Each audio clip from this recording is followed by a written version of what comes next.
اسلام کی بہار بہار شریعت۔ الحمدللہ رب العالمین والصلاة والسلام علی سید الانبیاء والمرسلین۔ ناظرین کرام، السلام علیکم ورحمۃ اللہ وبرکاتہ۔ میں ہوں آپ کا میزبان حافظ محمد طاہر قادری، اور آپ دیکھ رہے ہیں اسلامک ڈیجیٹل اسٹوڈیو کا بہت ہی خوبصورت پروگرام IDS بہار شریعت۔ ہمارے ساتھ تشریف فرما ہے حضرت علامہ مولانا طاہر مدنی صاحب۔ قبلہ آپ کو بھی السلام علیکم ورحمۃ اللہ وبرکاتہ۔ وعلیکم السلام ورحمۃ اللہ وبرکاتہ۔ آپ خیریت سے ہیں؟ جی اللہ کا شکر۔ ایک ذہن بنا ہوا کہ نہیں یار، میں تو دیتا ہی رمضان میں ہوں۔ اب رمضان شریف میں پچھلے سال والی جو ڈیو ہو چکی تھی، فرسٹ رجب کو ڈیو ہو چکی تھی، اب وہ 2 مہینے ڈیلے کرنے کے بعد رمضان میں دے رہا ہے، تو یہ اس پر گنہگار ہوگا یا نہیں ہوگا؟ یہ ارشاد فرما دیں۔ اصل میں زکوٰۃ پر جب سال پورا ہو جائے تو فوری طور پر زکوٰۃ نکالنا لازم ہے۔ اگر رمضان کا انتظار کرتا ہے اور مستحق باہر موجود ہے تو ڈیلے کرنا گناہ کبیرہ ہے۔ اللہ اکبر۔ کیونکہ جو زکوٰۃ لازم ہو گئی یہ اب آپ کا مال نہیں ہے، یہ اللہ نے آپ کے مال میں غریب کا حصہ رکھ دیا ہے۔ اب آپ پر بس آپ کے پاس امانت ہے۔ اور یہ بڑی ایک بدبختی ہے لوگوں کی۔ اللہ تعالیٰ نے زکوٰۃ غریبوں کی مدد کے لیے رکھی تھی، رمضان تک ڈیلے کرنے کے لیے نہیں رکھی تھی۔ اور صحابہ کرام رضوان اللہ تعالیٰ علیہ مجمعین کا معمول کیا تھا کہ صحابہ رمضان کے آنے سے پہلے زکوٰتیں دے کر اس سے فارغ ہو جایا کرتے تھے۔ اللہ اکبر، اللہ اکبر۔ پہلے زکوٰتیں دے دی ہیں تو اصول یہی ہے، جب لازم ہوئی مستحق اگر آ گیا تو آپ نے اس کو دینا ہے۔ ہاں، مستحق آپ کو کوئی مل ہی نہیں رہا، ویسے ایسی سچویشن ہو ہی نہیں سکتی، لیکن اگر کوئی ایسے ملک میں آپ رہتے ہیں چاروں طرف آپ کے پیسے والے ہیں اور کوئی مستحق نہیں مل رہا، پھر اگر کوئی ڈیلے ہو رہا ہے تو وہ آپ کی وجہ سے نہیں ہے، آپ کو مستحق نہیں مل رہا۔ لیکن کراچی اور پاکستان جیسے ملک میں، اور یہاں پہ یہ سیٹھ صاحب زکاتیں دبا کے بیٹھا ہوا ہو، اگر رجب میں نہیں دیتا اور شعبان میں مر گیا، اللہ اکبر، تو پھر کیا انجام ہوگا کہ جو زکاتیں نہیں دے کر مرا ہے اور سوچا یہ تھا کہ 2 مہینے بعد دے دوں گا، اب قبر میں زکوٰۃ نہ دینے کا عذاب بھگتنا پڑے گا۔ لیکن یہ 2 مہینے کا ڈیلے جائز نہیں ہے اس طرح سے۔ واہ جی واہ۔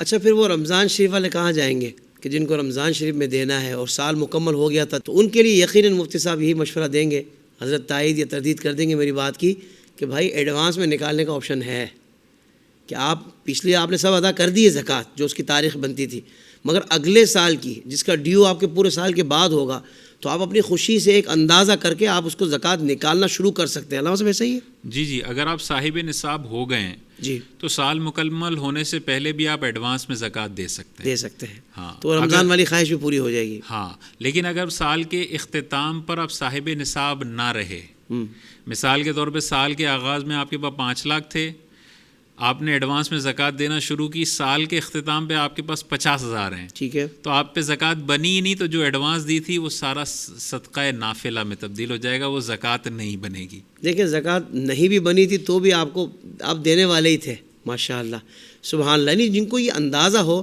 کہ الحمدللہ بہت اچھا نظام ہے اور ہم نکال سکتے ہیں، تو مدد کرتے رہنا چاہیے۔ جی بالکل، ایڈوانس میں دے دینا چاہیے۔ اگر جیسے مثال کے طور پہ کوئی مستحق آیا، اس کو رکشہ دلانا ہے، زکوٰۃ میری بنتی ہے 1.5 لاکھ روپے، رکشہ آئے گا 2 لاکھ روپے، تو آپ 50,000 روپے اگلے سال کی زکوٰۃ بھی دے سکتے ہیں۔ اس کی ضرورت پوری ہونی چاہیے، تاکہ اب آپ 1.5 لاکھ دے دیں گے، اس کے پاس 50,000 کہیں اور سے نہیں آئے، تو وہ 1.5 لاکھ بھی صحیح یوٹیلائز نہیں ہو پائیں گے۔ تو آپ ایڈوانس میں دیں اور اس کی ضرورت پوری کریں۔ بالکل ٹھیک ہے، بالکل ٹھیک ہے۔ علامہ صاحب، سوال زکوٰۃ کے حوالے سے ہی ہے کہ زکوٰۃ کے پیسوں سے مسجد میں پنکھے لگوا دینا، AC لگوا دینا، یا دیگر سامان جو ضروری ہو مسجد کے حوالے سے، وہ لگوانے سے کیا زکوٰۃ ادا ہو جائے گی؟ یا ہسپتال کے حوالے سے بھی ارشاد فرما دیں کہ ہسپتال میں اگر چیزیں وغیرہ لگوا دیں تو کیا اس سے ادا ہو جائے گی؟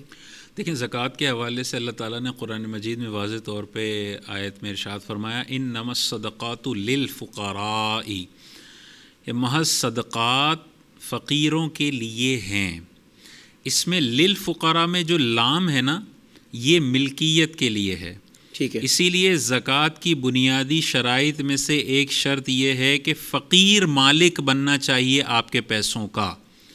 اگر فقیر مالک نہیں بنتا اور پیسے مٹیریلسٹک چیزوں میں لگا دیے جاتے ہیں فقیر کو مالک بنائے بغیر، تو زکوٰۃ ادا نہیں ہوگی۔ تو مثال کے طور پہ کوئی زکوٰۃ کے پیسوں سے ڈائریکٹ AC لے لیتا ہے، تو اس نے تو ڈائریکٹ اے سی لے لیا، درمیان میں کوئی شرعی فقیر اس پیسے کا مالک بنا ہی نہیں، وہ تو مسجد کی انتظامیہ مسجد کے مال میں چلا گیا، شرعی فقیر درمیان میں مالک نہیں بنا۔ زکوٰۃ کے پیسوں سے ڈائریکٹ مسجد میں اے سی لے لینا زکوٰۃ ادا نہیں ہوگی، ڈائریکٹ پنکھے لے لینا زکوٰۃ ادا نہیں ہوگی، ڈائریکٹ دریاں ٹائلیں لگا دینا زکوٰۃ ادا نہیں ہوگی۔ اسی طرح اسپتالوں میں بھی اگر آپ شرعی فقیر کو مالک بنائے بغیر ڈائریکٹ الٹرا ساؤنڈ کی مشین خرید کے دے دیتے ہیں، یا ڈائریکٹ کہتے ہیں کہ اس کا علاج کا سارا بل میں ادا کر دوں گا، اور ڈائریکٹ ہاسپٹل کو پیسے دیتے ہیں، اس کا 2 لاکھ کا بل بنا، آپ نے ڈائریکٹ ہاسپٹل کو دیا، ہاسپٹل کو ڈائریکٹ مالک بنایا، شرعی فقیر کو مالک نہیں بنایا، تو یہ جو آپ نے پیسہ دیا یہ آپ کی زکوٰۃ ادا نہیں ہوگی۔ اللہ اکبر، لوگ غلطی کرتے ہیں، قرآن میں واضح طور پر آ گیا للفقراء، فقراء کی ملکیت میں کرنا پڑے گا۔ تو اب اگر مثال کے طور پہ مسجد میں کوئی پیسہ لگانا ہے تو اول تو صدقات فقیروں کے لیے ہیں، تر جگر کے لیے ہیں، انسانوں کے لیے ہیں، تو انسانوں تک زکوٰۃ کا پیسہ سب سے پہلے پہنچنا چاہیے، اس کے بعد مساجد ہیں یا مدارس ہیں۔ لیکن اگر کوئی ایسا علاقہ ہے جہاں پر مسجد کو فنڈ کی ضرورت ہے اور زکوٰۃ نہ دی گئی تو مسجد کو نقصان ہو سکتا ہے، تنخواہوں کے پیسے نہیں ہیں، بجلی کی ادائیگی کے پیسے نہیں ہیں، اور کوئی وہاں پر دینے والا بھی نہیں ہے نفل صدقہ، تو وہاں پر پھر علماء نے اس بات کی اجازت دی ہے کہ آپ زکوٰۃ کا پیسہ پہلے کسی شرعی فقیر کو دیں، وہ مالک بن جائے، اور وہ اپنی مرضی سے وہ زکوٰۃ کے پیسوں سے مسجد کا بجلی کا بل ادا کر دے، صحیح، وہ زکوٰۃ کے پیسوں سے مسجد کے پنکھے لے لے۔ اب اگر یہ پنکھے لے بھی رہا ہے تو پہلے ہم نے شرعی فقیر کو مالک بنا دیا ہے۔ اسی طرح کسی کا اسپتال کا بل ادا کر رہے ہیں تو ڈائریکٹ ادا نہ کریں، اس مریض کو، اس شرعی فقیر کو پہلے مالک بنا دیں، اس کے بعد کہیں بھائی تم مالک بن گئے، اب تم کہاں دینے جاؤ گے، میں ہی دے دیتا ہوں، یا اسی کو پابند کریں وہ اسپتال میں ادا کر دے، تو اس طرح سے ادا ہوگی۔ اسی طرح مباح کرنے سے بھی زکوٰۃ ادا نہیں ہوتی۔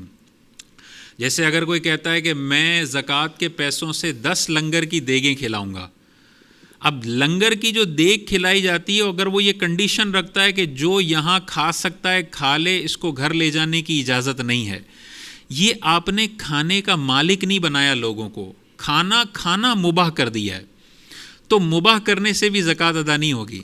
یہ 10 دیگیں آپ زکوٰۃ میں ایڈجسٹ نہیں کر سکتے۔ صحیح، ہاں آپ یہ اعلان کر دیں کہ جس کو یہاں کھانا ہے کھا لے، جس کو تھیلی میں گھر لے کر جانا ہے، مکمل تصرف کا اختیار ہے، تو اب آپ نے دیگوں کا مالک بنا دیا شرعی فقیروں کو، پھر یہ 10 دیگیں آپ زکوٰۃ میں ایڈجسٹ کر سکتے ہیں۔ بالکل صحیح۔ تو جہاں بھی زکوٰۃ دے رہے ہوں، آپ چاہے کپڑا دے رہے ہیں، آپ چاہے کیش دے رہے ہیں، آپ چاہے کھانا دے رہے ہیں، شرعی فقیر کو مالک بنا دیں، سارے اختیارات اسے ٹرانسفر کر دیں، پھر وہ مرضی جہاں پہ خرچ کرنا چاہے، آپ کی زکوٰۃ ادا ہو گئی، پھر وہ مسجد میں لگا دے، وہ ہاسپٹل میں لگا دے، وہ کہیں بھی لگا دے، ہر صورت میں زکوٰۃ ادا ہو جائے گی۔ بالکل ٹھیک، بالکل ٹھیک ہے۔ علامہ صاحب، یہ کس رشتہ دار کو زکوٰۃ نہیں دے سکتے، یہ بھی جاننا ضروری ہے۔ اچھا، اس میں بس کچھ ہی رشتہ دار ہیں جن کو زکوٰۃ نہیں دی جا سکتی۔ زوجین آپس میں ایک دوسرے کو زکوٰۃ نہیں دے سکتے، نہ میاں بیوی کو زکوٰۃ دے سکتا ہے، نہ بیوی میاں کو زکوٰۃ دے سکتی ہے۔ اسی طرح بندہ اپنے اصول کو زکوٰۃ نہیں دے سکتا، ماں باپ، نانا نانی، دادا دادی، پر دادا پر دادی، ان کو زکوٰۃ نہیں دی جا سکتی۔ بندہ اپنی فروع کو زکوٰۃ نہیں دے سکتا، بیٹا بیٹی، پوتا پوتی، نواسا نواسی، ان کو زکوٰۃ نہیں دی جا سکتی۔ یہ رشتہ دار ہیں جن کو زکوٰۃ نہیں دی جا سکتی۔ اسی طرح ہاشمی کو زکوٰۃ نہیں دی جا سکتی۔ ہاشمی کون ہوتا ہے؟ حضرت علی رضی اللہ تعالیٰ عنہ، حضرت عقیل جو حضرت علی کے بھائی ہیں، وہ حضرت جعفر طیار رضی اللہ تعالیٰ عنہ، حضرت عباس حضور علیہ الصلاۃ والسلام کے چچا، حضرت حارث حضور علیہ الصلاۃ والسلام کے چچا، ان 5 نفوس قدسیہ کی اولاد پاک میں قیامت تک جو ہوگا وہ ہاشمی کہلاتا ہے، ان کو زکوٰۃ نہیں دی جا سکتی۔ بالکل صحیح۔ حضرت علی رضی اللہ تعالی عنہ کی اولاد پاک جو سیدہ کائنات رضی اللہ تعالی عنہا سے ہیں، انہیں سید بھی کہتے ہیں اور وہ ہاشمی بھی ہوتی ہیں۔ صحیح۔ باقی سارے جو ہیں حضرت علی رضی اللہ تعالیٰ عنہ کی باقی ازواج سے جو اولاد ہیں وہ ہاشمی پلس علوی کہلاتی ہیں۔ صحیح۔ اور باقی جو ہیں حضرت حارث، حضرت عقیل، حضرت عباس اور حضرت جعفر، ان کی اولاد پاک سید نہیں ہوتی لیکن ہاشمی گھرانہ ہوتا ہے۔ تو یہ سارے ہاشمی گھرانہ ہیں، ان کو زکوٰۃ نہیں دی جا سکتی۔ باقی دنیا بھر کے رشتہ داروں کو دی جا سکتی ہے، اور سب سے زیادہ مستحق آپ کا وہ رشتہ دار ہے جو سب سے زیادہ قریبی ہو اور غریب ہو. صحیح. تو بہن سب سے زیادہ قریبی رشتہ دار ہے، اس کو زکوٰۃ دی جا سکتی ہے، بھائی کو دی جا سکتی ہے، چچا، خالہ، ماموں، پھپھو کو دی جا سکتی ہے، بیٹی کو نہیں دی جا سکتی، داماد کو دی جا سکتی ہے، بیٹے کو نہیں دی جا سکتی، بہو کو دی جا سکتی ہے. تو یہ قریبی رشتہ دار ہیں. اگر تم اپنے قریبی رشتہ داروں کو زکوٰۃ دو تو تمہارے نامہ اعمال میں دگنا اجر لکھا جائے گا. ایک زکوٰۃ دینے کا اجر اور دوسرا قریبی رشتہ داروں سے صلہ رحمی کا اجر لکھا جائے گا. تو لوگ اپنے رشتہ داروں کو چھوڑ کے اجنبیوں کو زکوٰۃ دے رہے ہوتے ہیں. یعنی چاچا کے گھر میں فاقے ہیں، ان کا بچہ اسکول کے قابل نہیں ہے، بہت بری زندگی گزر رہی ہے، اور یہ سیٹھ صاحب جو ہیں وہ فلاں آرگنائزیشن میں 5 لاکھ کا چیک دے کر آئے ہیں.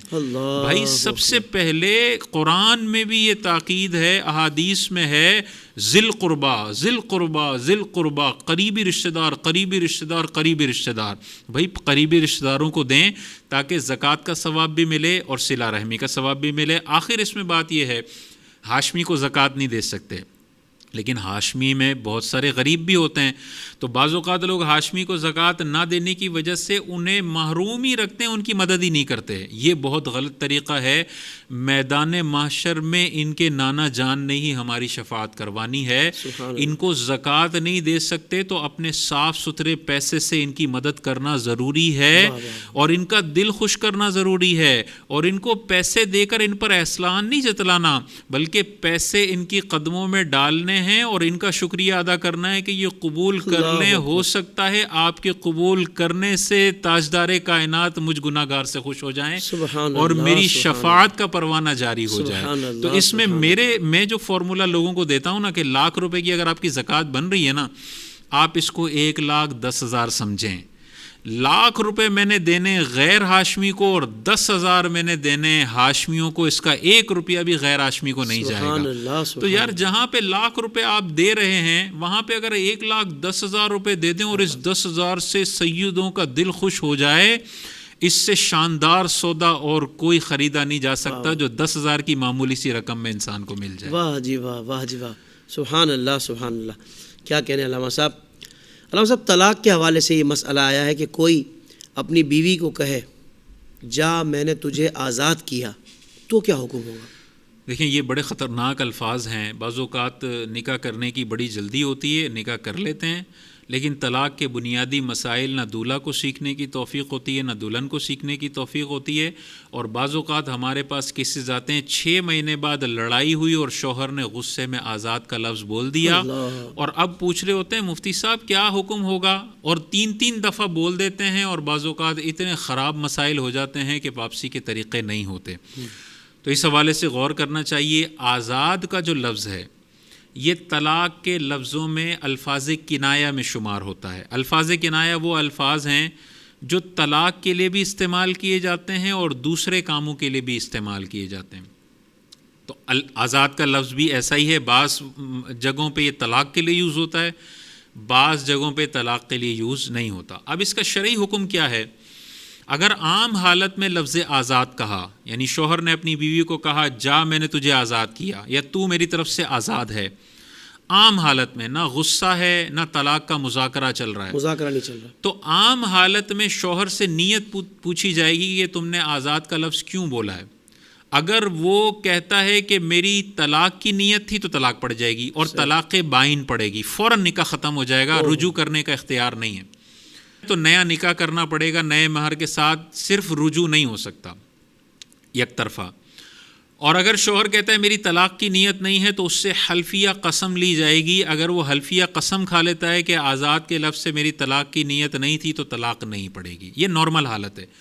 لیکن جھگڑا چل رہا ہے اور شوہر غصے کی حالت میں کہتا ہے جا میں نے تجھے آزاد کیا، تو اب طلاق کی نیت ہو یا طلاق کی نیت نہ ہو، دونوں صورتوں میں لفظ آزاد سے طلاق بائن پڑے گی، فوراً نکاح ختم ہو جائے گا.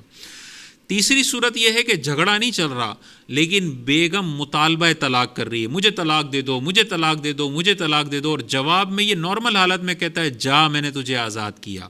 تو اب یہاں پر بھی نیت کا اعتبار نہیں ہوگا. یہ حالت، یہ مذاکرہ بتا رہا ہے کہ اس وقت اس نے جو آزاد کا لفظ بولا ہے وہ کام والی ماسی رکھ کے کاموں سے آزادی نہیں دے رہا، یہ تو طلاق کا مطالبے کے جواب میں لفظ آزاد بولا ہے، یہ طلاق کے لیے پھر متعین ہو جائے گا بغیر نیت کے بھی۔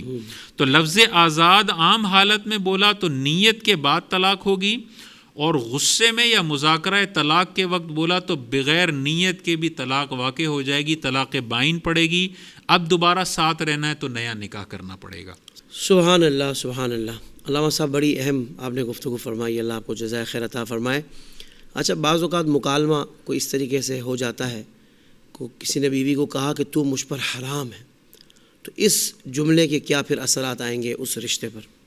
اچھا، حرام کا لفظ علماء کرام نے طلاق کے باب میں لفظ صریح شمار کیا ہے۔ اچھا، لفظ صریح کا یہ حکم ہوتا ہے کہ نیت طلاق ہو یا طلاق کی نیت نہ ہو، دونوں صورتوں میں طلاق پڑ جاتی ہے۔ صحیح۔ تو جیسے طلاق کا لفظ ہے، میں نے تجھے طلاق دی، پھر کہے میں نے تو ہنزہ گھمانے کا سوچا تھا، لفظ طلاق منہ سے نکل آیا، تو یہ صریح لفظ کے مقابلے میں نیت معتبر نہیں ہوتی۔ صریح لفظ اتنا واضح ہوتا ہے کہ نیت اس سے ہٹ کر ہو تو نیت رد کر دی جائے گی، صریح لفظ اپنا حکم نافذ ضرور کرے گا۔ بالکل ٹھیک۔ تو حرام کا لفظ بھی اسی طرح ہے۔ اگر خدا نخواستہ شوہر اپنی بیوی کو کہتا ہے جا تو مجھ پر حرام ہے، تو مجھ پر حرام ہے، تو یہ صریح لفظ ہے، لیکن اس سے طلاق بائن پڑے گی۔ طلاق بائن اتنی خطرناک طلاق ہے، فوراً نکاح ختم ہو جائے گا۔ اب شوہر یک طرفہ رجوع نہیں کر سکتا، اگر دونوں کو ساتھ رہنا ہے تو نیا نکاح کرنا پڑے گا، دو گواہوں کی موجودگی میں نئے مہر کے ساتھ نیا نکاح کرنا پڑے گا۔ اور یہ جو اس نے حرام سے طلاق دی ہے، یہ ایک طلاق ہو گئی۔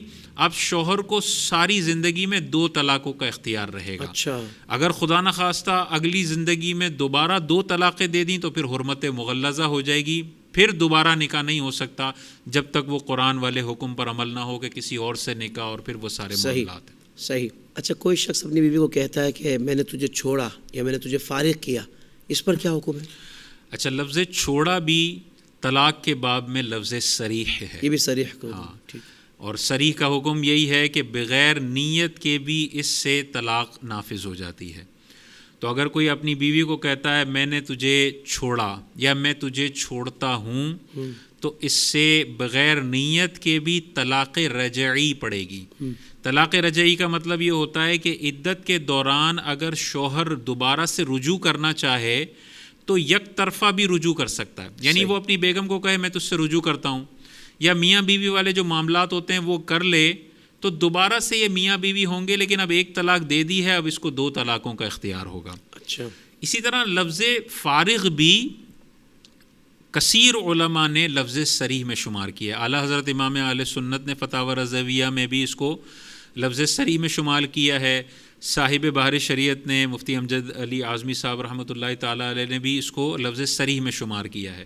تو اگر کوئی اپنی بیوی کو کہتا ہے جا تو میری طرف سے فارغ ہے، یا میں نے تجھے فارغ کر دیا، تو یہ لفظ صریح ہے، اور اس سے بھی طلاق رجعی پڑے گی۔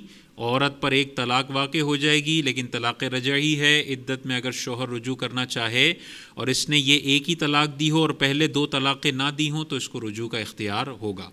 اچھا، کچھ کیسز ہوتے ہیں جس میں لفظ چھوڑا یا لفظ فارغ سے طلاق نہیں ہوتی۔ وہ کیا ہے؟ کوئی نہ کوئی ایسا قرینہ ہو جس سے ہمیں پتہ چل رہا ہو کہ یہاں پہ لفظ چھوڑا سے مراد طلاق ہو ہی نہیں سکتا۔ صحیح۔ مثال کے طور پہ بیگم کہتی ہے مجھے اپنی امی کے گھر چھوڑ آئیں، بالکل، اور شوہر اس کے جواب میں کہتا ہے چلو میں چھوڑ دیتا ہوں تم کو، یا میں تمہیں چھوڑتا ہوں۔ اب اس سے طلاق نہیں پڑے گی، کیونکہ پہلے قرینہ موجود ہے۔ یہاں پہ بیگم کہہ رہی ہے مجھے سسرال چھوڑ آئیں، یا وہ چھوڑ آیا، اس کی امی نے پوچھا بیگم کہاں گئی، تو وہ کہے میں نے بیگم کو چھوڑ دیا، تو اب یہاں پہ طلاق نہیں پڑے گی، کیونکہ وہ کہنا چاہ رہا ہے میں سسرال چھوڑ آیا ہوں۔ اسی طرح فارغ کا لفظ ہے، بیگم کہتی ہے کاموں سے بہت تھک گئی ہوں، کوئی ماسی رکھ کے مجھے فارغ کر دیں ان کاموں سے۔ اس کے جواب میں شوہر کہتا ہے جاؤ میں نے تمہیں فارغ کیا، تم ماسی رکھ لو۔ اب دیکھیں یہاں پہ فارغ سے پہلے قرینہ موجود ہے کہ وہ فارغ سے نکاح کو ختم کرنا نہیں چاہ رہا، ماسی لگوا کے کاموں سے آزاد کرنا چاہ رہا ہے۔ تو جہاں قرینہ ہوگا وہاں پر تو ہوگا، لیکن کوئی قرینہ نہیں ہے، وہ حرام کا لفظ بولتا ہے، وہ چھوڑا کا لفظ بولتا ہے، وہ فارغ کا لفظ بولتا ہے، ہر صورت میں طلاق واقع ہو جائے گی۔ فی الحال علامہ صاحب بہت شکریہ، آپ نے ہمیں وقت عطا فرمایا اور بڑی ہی مدلل گفتگو فرمائی۔ اس سے متعلق جو دیگر سوالات ہیں ہم اگلے ایپیسوڈ میں شامل کریں گے۔ ناظرین کرام، اگلے ایپیسوڈ میں انشاءاللہ آپ سے پھر ملاقات ہوگی، تب تک کے لیے اجازت۔ السلام علیکم ورحمۃ اللہ وبرکاتہ۔